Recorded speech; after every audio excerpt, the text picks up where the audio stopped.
Nadia Montenegro nagbitiw na bilang staff ni Senador Robin Padilla. Umaabante sa balita si Abante reporter Dexter Ganibe.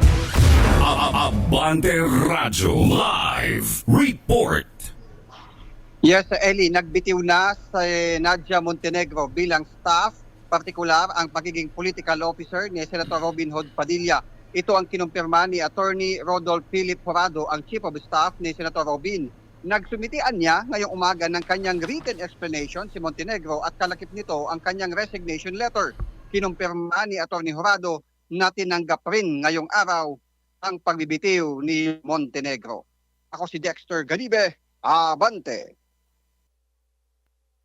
Okay, maraming salamat. Yan po ang ating flash report. Flash Report. So nag-resign na po itong si Nadia Montenegro na di umano yung aligasyon na gumagamit ng marijuana. Yan po yung mga aligasyon. Okay?